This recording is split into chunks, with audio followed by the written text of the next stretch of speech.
Sekali lagi, Assalamualaikum warahmatullahi wabarakatuh. Waalaikumsalam. Yang terhormat, yang saya cintai Mas RB Sentanu, Mas Moti. Jadi biar kayak formal aja dulu, kayak pejabat aja kita mulai. Jadi temanya sebenarnya cukup berat ini kalau kita urai dengan pelajaran 10 menit gitu ya. Tapi mengapa mesti kaya? Karena saya pikir kaya adalah hak semua orang. Jadi manusia itu terlahir memang sudah kaya, dan tugas kita hanya membuang hal-hal yang jelek dari diri kita. Begitu yang jelek itu terbuang, ya pengalaman saya ya tinggal yang kinclongnya. Jadi kita ini dalam hidup akan ketemu banyak batu sandungan, dan semakin keras itu batu tersebut adalah yang paling membentuk kita terbaik. Jadi the hardest stone to make your knife sharp. Itu semakin keras harder stone-nya, pedang Anda akan semakin tajam, gitu ya. Dan COVID-19 ini adalah one of the best membentuk bangsa, negara, pribadi, family. Ini nggak akan pernah kembali dalam kehidupan mungkin saya dan Mas Nunu gitu ya. Yang lain mungkin saya nggak tahu apakah 20, 30, 40 tahun lagi masih ada. Tapi kita selalu mengambil momen itu now, gitu ya. Nah, saya mungkin bukan orang yang motivator yang bagus, tetapi saya cuma seseorang yang memiliki pengalaman mungkin sedikit lebih banyak dari sahabat semua teman-teman milenial. Jadi suatu hari shit happen in my life gitu ya. Suatu hari hal buruk terjadi dan sangat buruk. Kira-kira waktu itu 2004-2005. Dan nggak ada hal yang saya bisa lakukan waktu itu, karena bener-bener kalau kita lagi shit happen gitu ya, apa yang kita sentuh jadi tai gitu ya, kita ngomong maaf aja gigi 5 aja langsung ya. Nah, kita kadang-kadang ngomong sama semesta, ngomong sama Allah itu kayak nggak denger gitu. Dan saya adalah termasuk orang yang percaya bahwa God speak to mankind, Tuhan bicara dengan umat manusia itu dari zaman dulu hingga akhir zaman nanti gitu ya. Jadi yang jadi masalah adalah bukan kepada siapa Tuhan berbicara, tetapi siapa yang mendengar. Jadi waktu kalau kepala lagi cupet, lagi masalah, beban lagi berat, itu gimana bisa mendengar suara Tuhan gitu ya? Nggak mungkin gitu ya. Nah, di 2004-2005 itu saya berhadapan sama sahabat saya Mas RB Sentanu, Mas Nunu, saya curhat.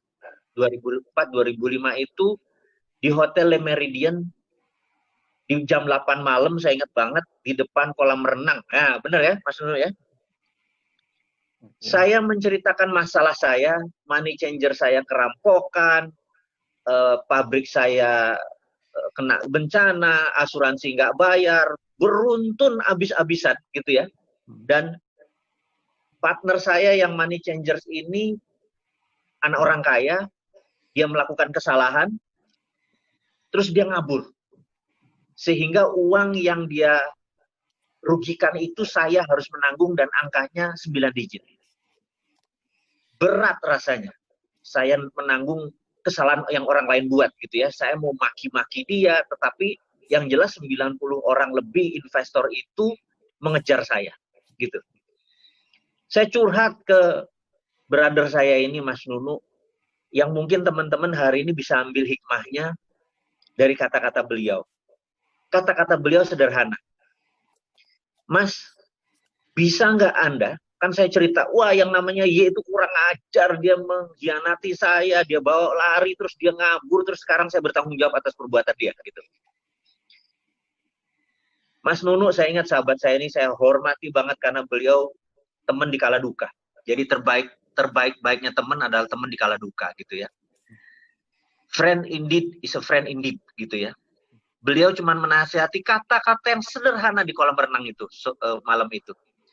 Mas Wowi, bisa nggak Anda mencintai orang itu kembali? Mati nggak lo? Orang itu udah ngelukai kita. Saya bilang, Mas, gimana caranya bisa mencintai dia?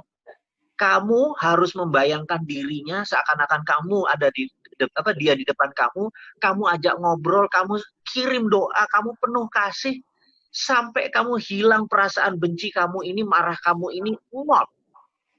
Itu nggak masuk di akal saya. Logika saya nggak masuk. Tetapi, sekali lagi, cinta itu kata kerja. You have to work on it.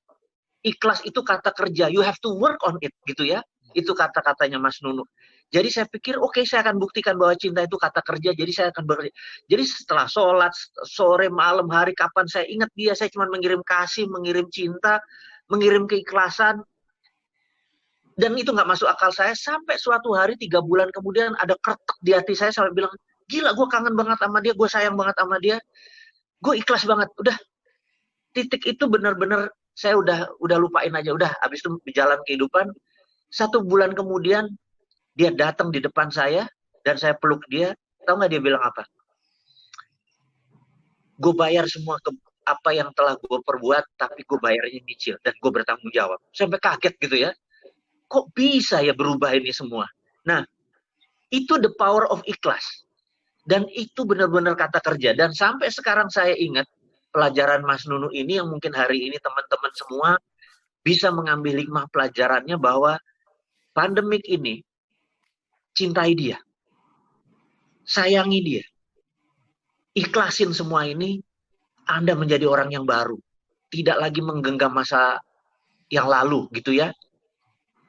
Karena sukses itu sebenarnya adalah jalan ke depan harus gampang, harus ringan. Dan untuk gampang dan ringan itu ikhlas, buang semua apa yang ada jadi genggam.